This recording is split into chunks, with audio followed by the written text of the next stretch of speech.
ja'alal laila wan nahara khilfatan liman arada an yadhakkara aw arada syukura. Shalli wa sallimu ala sayyidina Muhammadin Mustafa wa ala alihi wa sahbihi ahli sidqi wal wafa, amma ba'd. Hadirin wal hadirat jamaah Masjid Al-Aqsa, sama-sama mengharap ridha Allah. Mari kita lanjutkan kajian yang tertunda, hikmah yang ke-87. Kajian saya sudah 87 pertemuan. Untuk ngaji kitab ini sudah 87 pertemuan. Bismillahirrahmanirrahim. In apabila aradta engkau menginginkan ayyakuna laka izzan, ayyakuna laka izzun, jika engkau menginginkan kemuliaan layafna yang abadi, fala tasta'izzanna, fa'nya fa' jawab syarat, laknya lak nahi, yasta'izzanna di ujungnya, dan nun taukid tsakilah tasdid. Fala tasta'izzanna, maka jangan sekali-kali engkau, benar-benar janganlah engkau mengagungkan bi'izzin yafna, kemuliaan yang temporer. Itu makna mantu. Mana mafhumnya sebagai berikut. Kalau kita menginginkan sesuatu yang kemuliaan yang kekal, ya jangan membanggakan yang tidak kekal. Kalau kita mau kebahagiaan yang kekal, jangan membanggakan yang tidak kekal. Allah menyatakan dalam Al-Quran, ka'annahum khusubum musannada. Kenapa? Karena Allah menyatakan ka'annahu, persis mereka itu seperti bersandar pada barang, pada perkara yang rapuh, maka akan ikut terbawa roboh. Kalau kita menginginkan kemuliaan yang kekal, jangan memuliakan yang fana, muliakanlah yang kekal. Kalau kita mau keagungan yang kekal, jangan membanggakan keagungan yang sementara, yang tidak kekal. Selama kita bersandar mengharapkan kebahagiaan, kemuliaan dari sesuatu yang temporer, yang sementara,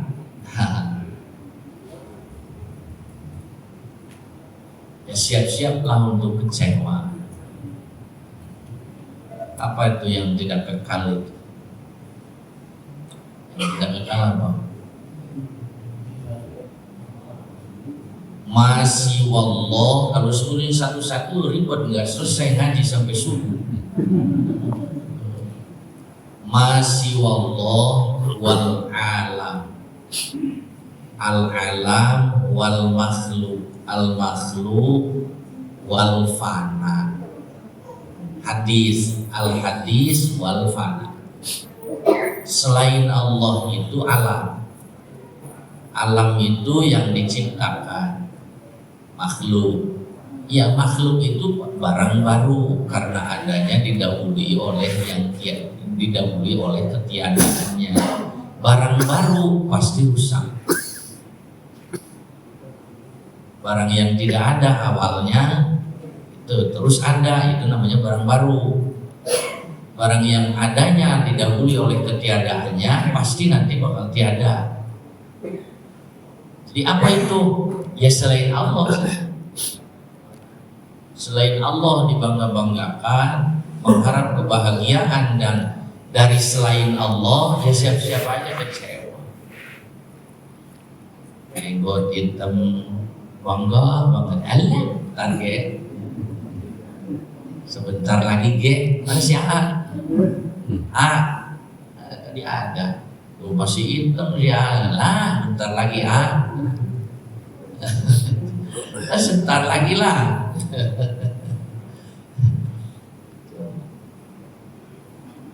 Celakanya manusia yaitu ikut terbawa rusak, terbawa roboh, terbawa fana. Selama membanggakan yang fana ya ikutlah fana. Orang yang kecewa dengan dunia, yang celaka dengan dunia, yang celaka dengan barang yang fana gitu. Banyak contohnya. Yang celaka dengan membanggakan harta, membanggakan jabatan, tertipu. Kalau sebut menghalalkan segala cara yang terlalu tandas saya. Banyak orang yang nguber-nguber barang panah itu. Semuanya itu. Kalau enggak ujungnya ke toilet ya ke tong sampah. Apa yang tidak berujung ke sana ya? Itu ngarep-ngarep bahagia dari situ. Wah, ngejar-ngejar mobil di tol, udah kena yang satu di depan ada lagi. Ayo semua sampai ujungnya ngusep kan. Itu. Jadi didikan dari hikmah ini, ada pelajaran yang bisa kita raih adalah ini saya ngaji boleh nggak tandes banget gitu, boleh nggak Pak? Enggak, saya suka pakai perasaan gitu. Saya pakai perasaan gitu. Mohon maaf ya karena umurnya rata sama saya udah pada putih gitu. Jadi saya mau tandes aja nih. Mohon maaf ya, mohon maaf. Kenapa? Karena bagi orang-orang tertentu yang mungkin tersinggung, mohon maaf. Kita yang putih-putih aja deh. Ngarep-ngarep apa Pak disemir? Apa yang diharapkan dengan disemar-semir? Apalagi Nabi menyatakan bahwa la tawassan sya'roka, jangan kau hitam-hitamkan rambut. Ngarep-ngarep apa dari situ? Kebahagiaan gitu. Kebahagiaan dari yang rusak. Ngarep-ngarep apa dari situ? Apa yang diharapkan? Masih mengharapkan dari kebahagiaan yang sudah berubah. Itu kan ngarep-ngarep kebahagiaan dari hitamnya rambut. Sampai kapan Pak? Ini contoh yang nyata dalam kehidupan sehari-hari yang ada di badan kita. Kalau ngaji jangan keluar dari diri kita. Kalau mau maju, sering-sering kita ini nanya ke guru di pengajian, nanya semua persoalan orang lain. Kapan mau majunya Pak? Apalagi ngaji tazkiyatun nafsi. Kapan mau membenahi diri kita? Yang ditanya persoalan orang lain. Yai gimana ya? Ada orang anu gimana itu? Kapan mau maju? Itu kiainya lagi mau lagi dijadiin pentungan. Ayo dijawab. Padahal itu pertanyaan dari sebelah kanan mungkin ngegebuk sebelah kiri. Itu kiai jadi apa? Jadi pentungan. Mau aja diperalat gitu. Diperalat. Polos saja kayak gitu. Dan di mana-mana ngaji yang ditanya adalah urusan apa hukumnya. Jarang ngaji yang menyangkut tentang tazkiyatun nafs. Sok tanya nih persoalan pribadi gimana ya supaya sholat saya khusyuk. Ada enggak kiat-kiatnya? Apa mau memberesin diri kita nanya semua persoalan orang. Yang ditanya hukum aja ngaji. Bukan tidak perlu ngaji syariat. Ingat, syariat terkait dengan hakikat. Hakikat terikat dengan syariat. Mana yang lebih penting? Gak ada yang lebih penting. KBG penting. KBG penting. Gak mungkin ada buah kalau nggak ada pohonnya. Pohonnya doang nggak berbuah, buah buat apa? Jadi semuanya penting. Yuk mulai kita umurannya udah sama pada putih. Mulailah lah yang ngajinya ke dalam. Nah, kalau ngaji fikih doang kan suka ngitung jumlah bu. Saya hataman ikut odoj, hataman Quran sudah sekian tahun ikut odoj, umroh sudah sekian kali, haji sudah sekian kali. Hajinya seperti apa, puasanya seperti apa, hataman Quran seperti apa, nyampe di mana nggak tahu. Hitung jumlah maka tidak mustahil kalau yang tawafnya itu adalah nyamuk. Ya mata ininya melihatnya orang, cuma yang tawafnya tuh nyamuk. Yang pakai jilbabnya nyamuk. Apa itu nyamuk? Nyamuk mati dengan hanya satu tepukan tangan. Kita aja mungkin aja yang seperti nyamuk. Mati hati kita terlena dengan hanya tepukan dan pujian orang. Rajin banget Pak. Hati kita. Mau dihitung itu ibadah yang seperti itu. Masya Allah. Ini di spanduk saya tadi lihat di situ. Nanti malam minggu besok di Masjid Al-Muhajirin keluar ada jalan yang ke situ. Itu khusus katanya sering nonton saya di YouTube, khusus katanya mau temanya seperti di Al-Ansor ya, kalau cuma sekali jadi sih hayu. Kita aja udah 87 kali nih masih kayak begini baik. Jadi sekali mau langsung jadi ya mudah-mudahan aja. Selama kita berharap kepada yang rusak, kepada yang fana, ya yang kecewa baik. Makanya Allah berfirman wa ila rabbika farghab. Wa ila rabbika, dan hanya kepada Tuhanmu lah farghab kau berharap.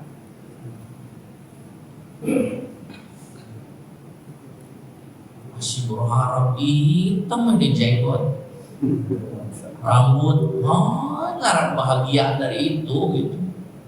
Buat apa?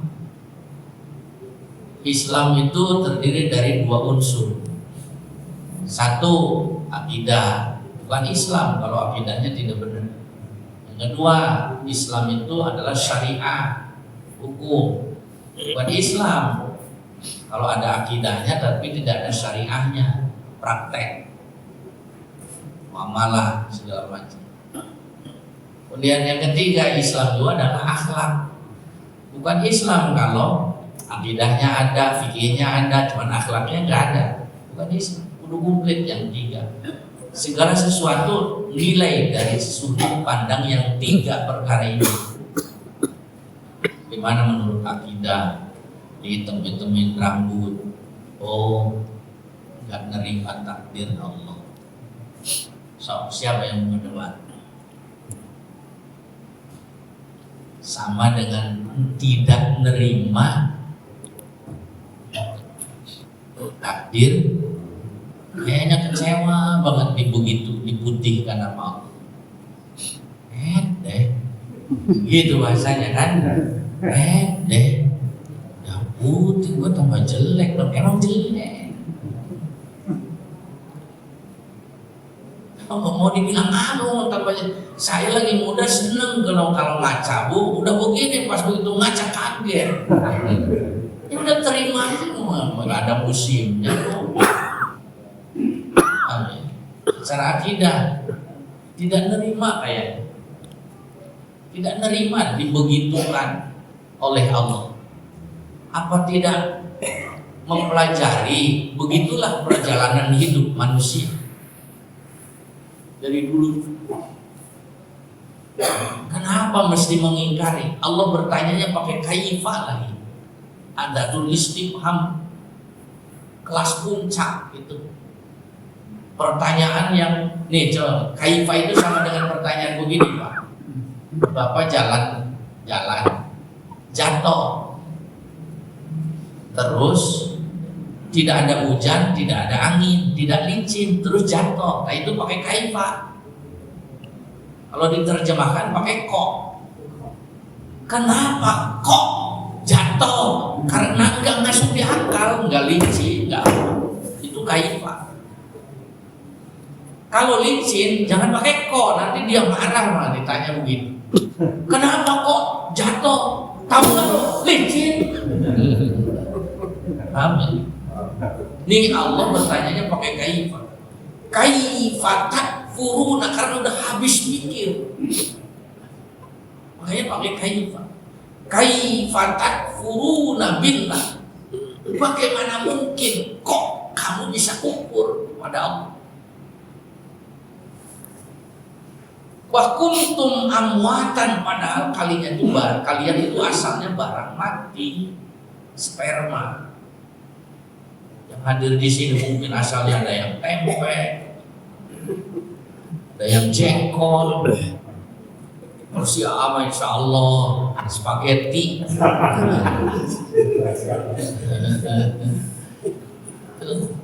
Ada yang kangkung. Waktu amwatan, asalnya kalian itu barang mati. Fahyakum, maka Allah hidupkan kalian 4 bulan dalam kandungan sperma dan ovum, berbuah, hidup dalam 4 bulan. Hadis qudsi. Allah menyatakan dalam Al-Quran, wa nafakhtu fihi ruhi, aku tiupkan ruh kepada 4 bulan dalam kandungan ini.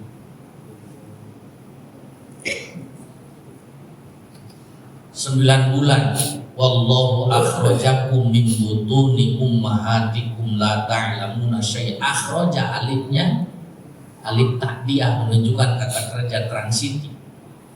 Allah yang mengeluarkan kalian semua, bukan dokter dengan nyombong. Allah yang mengeluarkan kalian min butuni ummahatikum, dari perut ibu kalian semua. Kalian semua la ta'lamuna syai'a, mau dimatiin dia mati, nggak tahu apa-apa. La ta'lamuna syai'a, tidak membawa banda, tidak membawa ilmu pengetahuan, tidak lemah lunglai, mau dimatiin dia mati. Terus Allah hidupkan sampai keluar darah segala macam. Terus kemana lagi? Rumah itu ujungnya kalian dimatikan juga. Idza jaa ajaluhum la yastakhiruna sa'atan wa la yastaqdimun.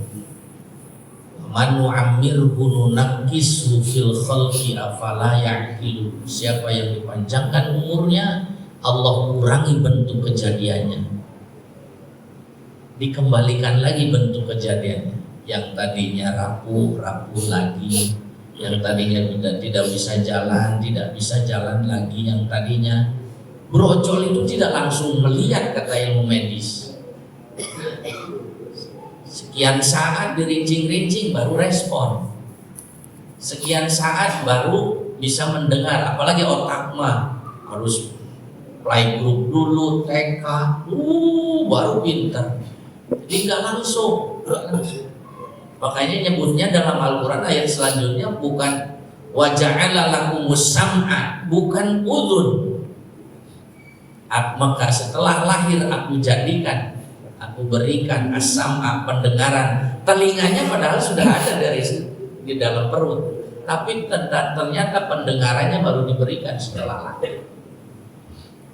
Wal absara, bukan ain atau uyun, mata. Aku jadikan mata, tidak. Aku jadikan absor, penglihatan. Karena tidak dibawa sejak dari dalam. Beberapa detik, beberapa saat baru respon dirincing-rincing. Wal afidah, hati dengan perasaan, otak dengan pikiran. Apalagi itu mau pada S1, S2 ya, tidak langsung pinter. Siapa ibu yang lahir langsung bisa ngutang? Enggak. Apalagi langsung mager laut mah enggak. Enggak goblok tadinya kayak.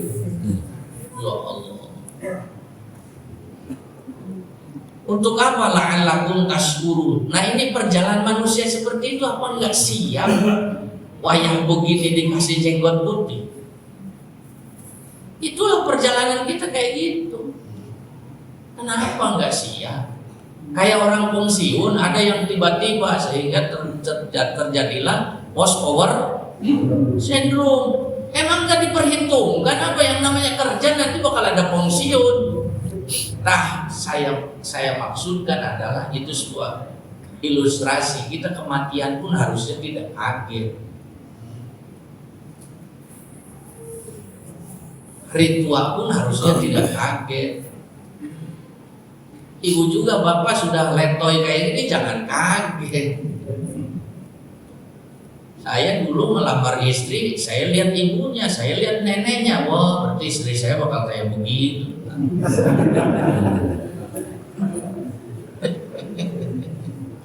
Ini jadi nggak usah aneh kalau sekarang udah kayak gini, kayak kena beban banget itu. Ada pensiun orang yang berat, emang nggak dipikiran Pak. Usia kerja kan tahu. Orang iman itu nggak ada post-power syndrome. Paham ya?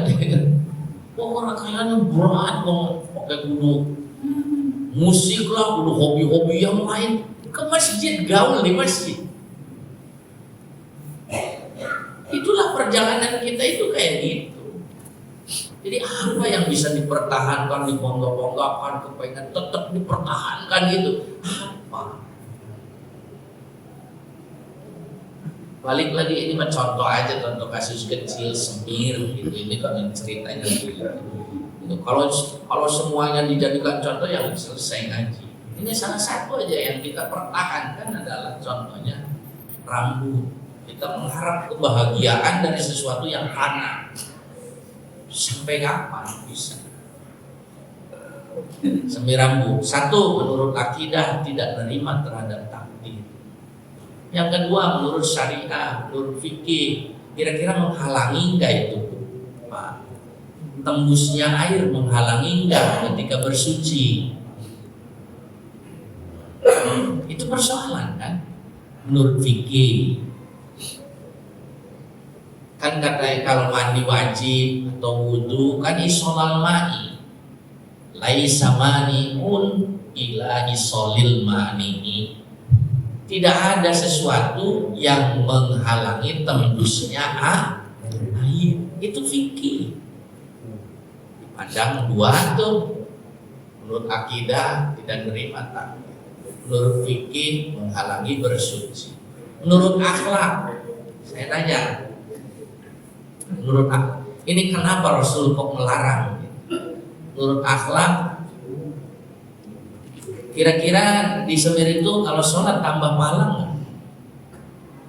Terus kira-kira di Semir itu ngarepin apa menurut akhlak? Hah?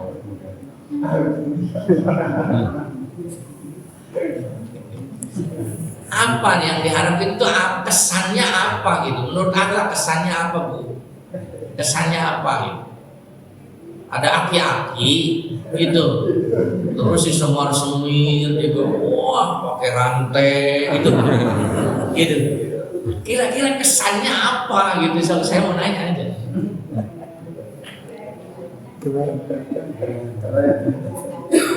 Allah bahasa keren itu bahasa si anak muda, bahasa saya mah di kampung ganjen. Itu aja susah. Ganjen, udah itu yang paling tepat malah. Ganjen. Apa sih? Ganjen itu apa? Buat demi ganjen apa? Genit. Genit. Genit aja. Gumelis, gumasep, padahal sudah nggak kasep, udah dari di mana? Emangnya orang nggak lihat, udah keropos. Emang kalau orang lihat rambutnya doang sih, terus yang lainnya nggak kelihatan emang. Bangun duduk aja udah pantat duluan. Tuh bedanya yang tua sama yang muda, kalau bangun tuh lihat. Kalau pantat duluan udah tua. Makanya kudu nge-gym, Pak. Tuh, kudu nge-gym. Coba contohin yang pantat duluan, itu pasti orang tua aja tuh. Itu pelencu pantat duluan. Lah enggak bisa modal dari sujud. Begitu tuh enggak.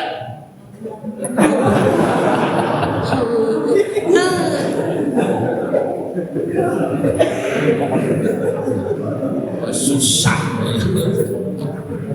Nge-gym, sesuaikan bebannya, nge-gym, olahraga. Ya Allah, jadi dipandang dari 3 unsur Islam itu nggak ada yang baik yang bisa. Timbul persoalan, saya ngebahas fikih sedikit. Itu larangan Nabi itu menghitam-hitamkan rambut, berarti menghijaukan boleh. Memerahkan boleh, berarti gitu kan, suka ada yang membolehkan gitu. Saya mau nanya, dalam Al-Quran itu yang dilarang itu nyebut ke orang tua, nempelin nggak boleh.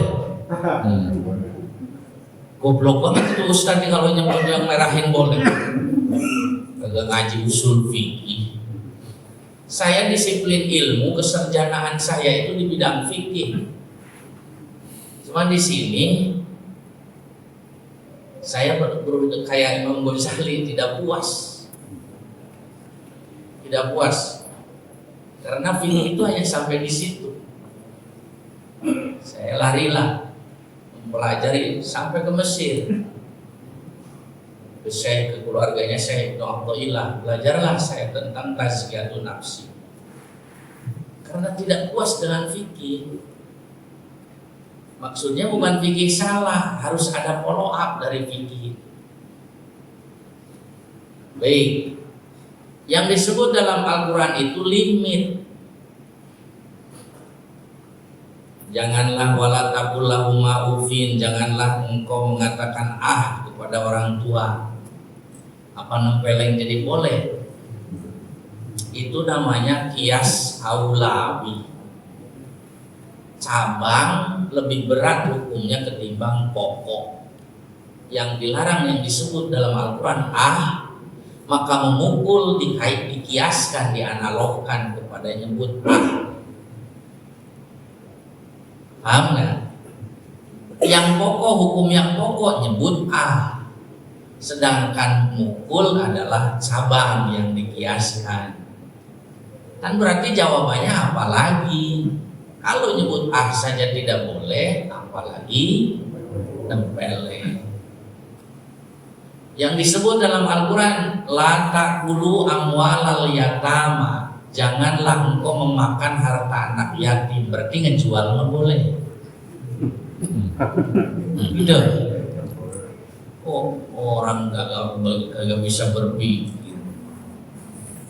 Terus terlek banget cara berpikir ya. Makan mah cuma sepiring, ngejual mah puluhan hektar ya habis ya. Berarti jawabannya apa? Dalam Al-Quran, la taqrabuz zina ila akhirih. Jangan kau dekati zina. Berarti zinanya boleh gitu. Berarti jawabannya apa lagi? Begitu, itu namanya kias. Kias itu rukunnya ada 4. Ini pas 4 semester nih. Udah selesai 5 menit. Usul fikih itu 4 semester saya. S1, S2 saya usul fikih 4 semester. Asal usul adanya fikih. Orang yang suka ribut fikih gara-gara nggak ngaji usul fikih, nggak tahu asal usulnya. 1, makis. Makis itu yang dianalogkan, yang disebersamakan. Yang kedua rukunnya itu makis aleh, yang disamai. 3, yaitu ilat yang menyambungkan antara makis dan makis aleh. Apa korelasinya, apa sifat yang menyambungkannya, apa? Yang terakhir adalah hukum. 4 rukun kias. Ada banyak orang yang mengkiaskan sesuatu tidak ada ilatnya, tidak ada hubungannya. Kita dengan beras zakat nggak ada di hadis. Adanya kayak gandum di hadis mah kurma. Apa yang menghubungkan beras dikiaskan ke kurma? Apa yang menghubungkan? Ini namanya ilat.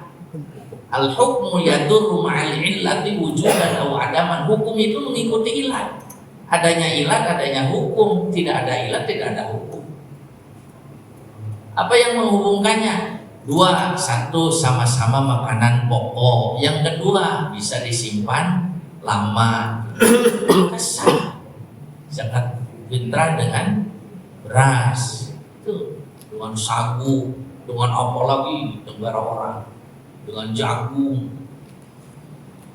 Itu makanya Islam rahmatan lil alamin, gara-gara ada teori kias.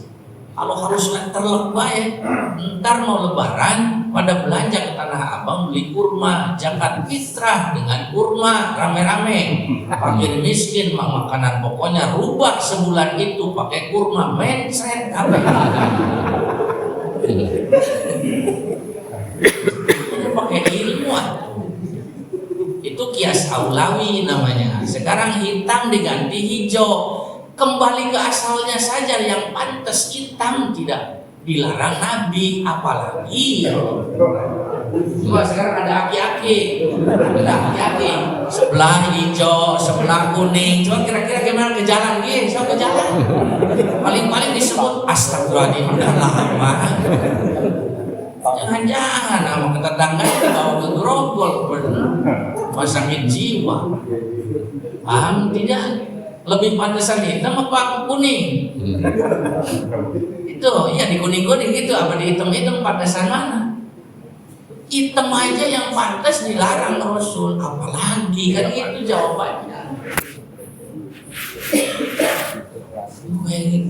Ini mah contoh aja, jadi pokoknya tadi saya udah nanya duluan ya, jadi jangan ada yang ngamuk nih. Jangan ada yang ngamuk, saya tadi nanya boleh enggak, saya ngaji tegas banget nih. Boleh katanya, sudah. Saya bahas, kapan lagi kita kafah itu. Ayo mulai nerima aja. Ayo nerima aja. Ya Allah. Udah waktunya semuanya. Ya waktunya, ikutin aja. Mesra kok dengan kekasih nggak. Nah, sekarang balik lagi ke kita. Tanya kita ini orang iman itu dalam Al-Quran Allah menyatakan bahwa orang iman itu asyaddu hubban lillah, amat sangat cinta kepada walladzina amanu asyaddu hubban lillah. Orang iman itu amat sangat cinta kepada Allah. Biasanya orang benar-benar mencintai suka nerima pemberian apapun karena yang dilihat yang ngasihnya. Kenapa mesti berontak kepada Allah? Paham? Nah, balik lagi ke tazkiyatun nafsi. Kekasih mau apa biasanya seneng. Karena risiko pendamba pecinta adalah suka menyukai sesuatu yang disukai oleh kekasih. Biasakan gitu. Seneng berkorban ketimbang menerima pengorbanan. Dulu si A pernah nggak lagi kuliah bareng di sebelum nikah bareng di diskotak ya, di angkutan kayak gitu. Istri calon mau bayar itu nggak boleh.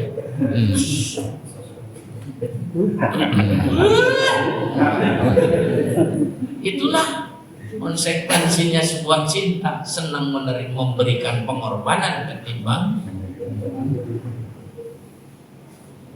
Begitu kata orangnya, orang kata Al-Quran, orang iman amat sangat cinta kepada Allah. Kenapa? Giliran Allah, aku senang ketika engkau sekarang sudah berubah dan putih. Kenapa nggak nerima? Kehendak siapa ini? Jadi jangan main dibikin ribet lah. Banyak film Wakola sekarang aja tuh kapling laut ada katanya kelompok ulama Nusantara membolehkan.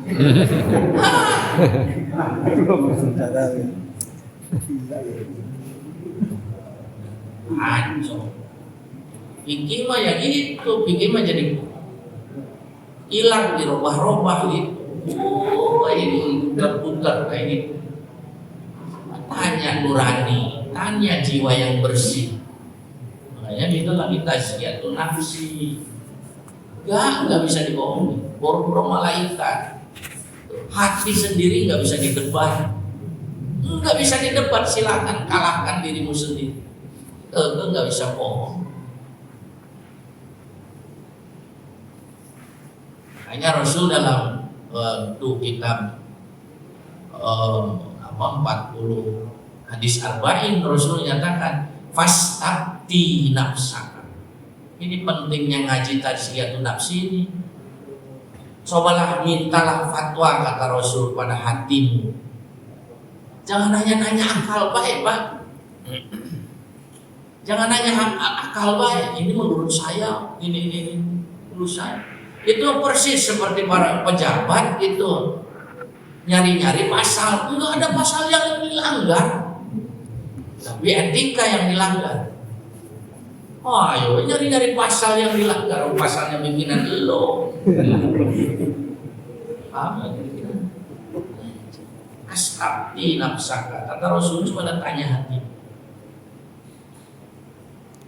Boro-boro ngedebat Allah di akhirat, ngedebat hati sendiri aja nggak bisa mengalahkan hati sendiri. Ke hati bisa. Akal dari mulai Aristoteles, Imam Ghazali mengatakan bahwa akal adalah persenyawaan antara pikiran dan perasaan. Maka jadilah akal dibakar. Kalau akal mau berfungsi dibakar oleh nafsu, keinginan. Baru akal berpikir, bekerja karena ada keinginan. Maka akal tidak lebih dan tidak kurang kecuali adalah alat untuk membedakan mana yang benar, mana yang salah. Itu akal. Dari mulai Aristoteles sampai Imam Ghazali dalam berfilsafat seperti itu kurang lebih mendefinisikan akal. Maka bisa akal dijadikan alat untuk menimbang.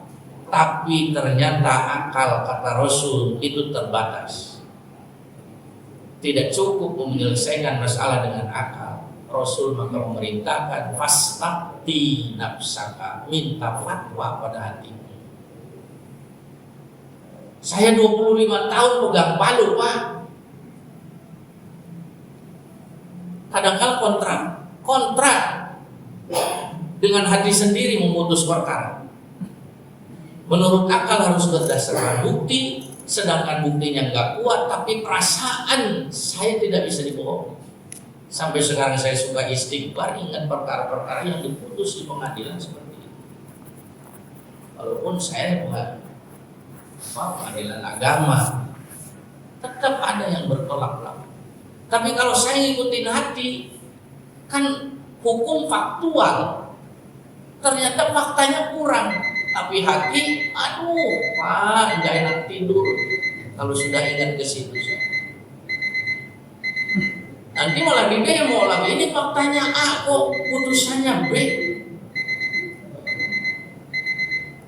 Masya Allah.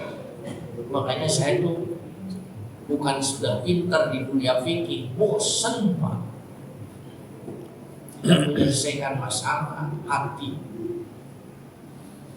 Terus-terusan merasa berang. Berang itu apa? Gelisah segala macam. Maka larilah saya. Imam Ghazali 2/3% di dunia akal filsafat.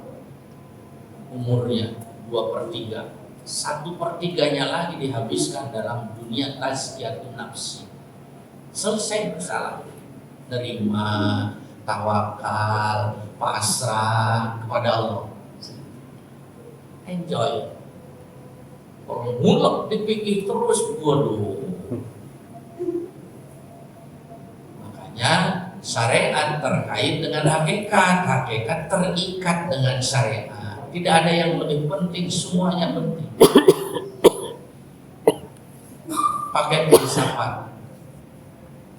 Pakai filsafat buah-buahan. Lihat buah-buahan, kulit dulu apa isi kulit? Isinya dulu. Ada kelapa yang digantung airnya dulu. Lambat laun dibungkus sama batok. Kulitnya dulu. Beresin kulitnya. Nanti lambat laun berisi dalamnya, kulitnya mengembang kedorong sama isi. Wudunya yang benar, kulit, sholatnya yang benar, fikihnya yang rapi, syariatnya yang rapi. Nanti lambat laun bakal terdorong dengan isinya.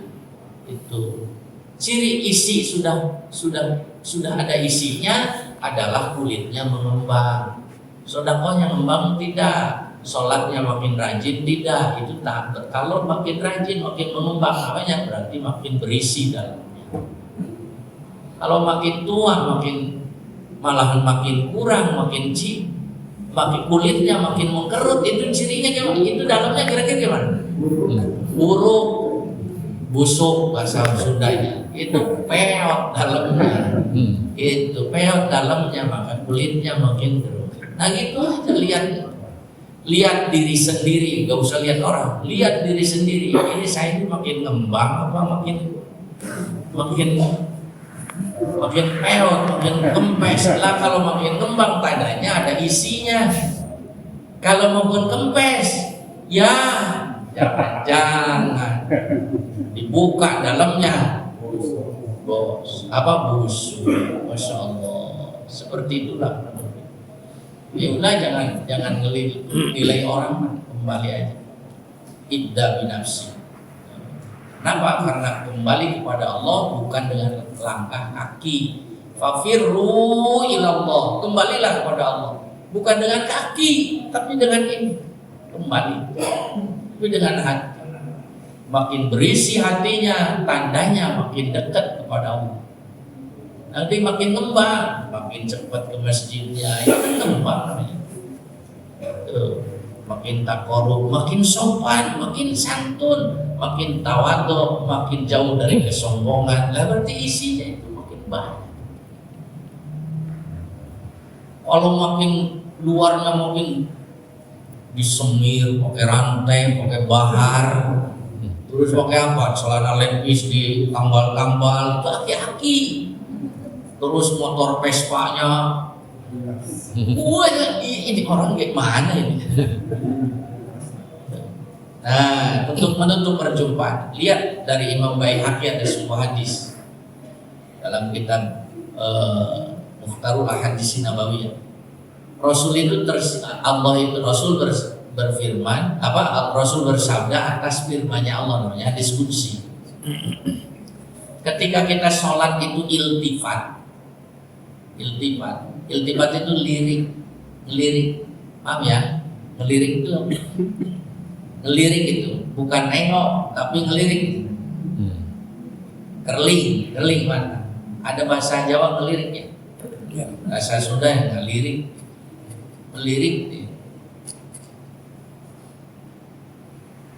Melirik terhadap apa saja, misalkan pada batu cincin, kepada gelang, atau kepada apa yang ada di sekitar kita.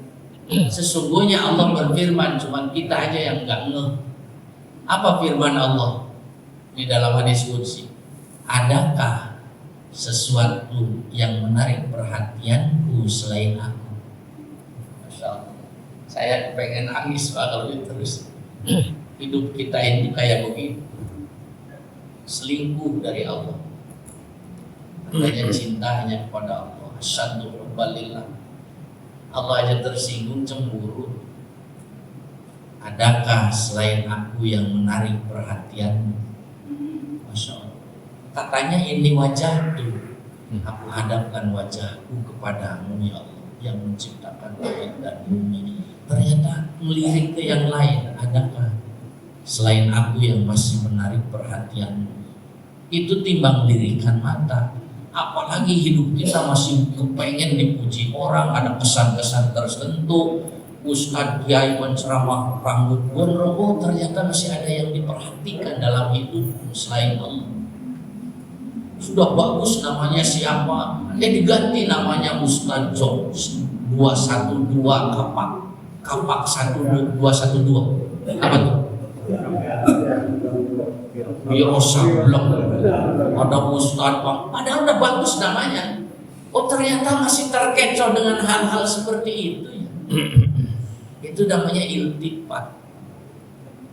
Bukan ngaji sufi, bukan ngaji tasyatus nafsi kalau enggak begini. Yo, ternyata masih ada kesukaan, apalagi masih kepengen viral. Oh, masih kepengen viral di hadapan manusia ketimbang di hadapan Allah. Saya punya kiai dan saya juga punya habib yang nggak mau kalau ceramah dibikin gambar di pinggir jalan di spanduk. Saya punya guru yang model kayak gitu. Apa bedanya katanya dengan artis? Sudahlah, saya minta viral di langit aja ketimbang viral di bumi, katanya. Masya Allah. Heran. Makanya mohon maaf Pak saya. Kalau ini Bu, ini sorban hijau, ini sarung coklat, cocok nggak Bu? Kagak cocok. Saya terserah aja, orang yang sodakonya ini hijau, terus sarung ada orang yang sodako, terserah Allah yang ngedandanin saya terima aja. Paham? Allah kok yang ngedandanin saya terima aja, bodoh dan urus.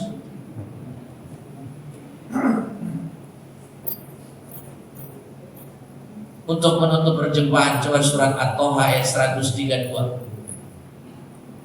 Wa'mur ahlaka bis-shalah wastabir 'alaiha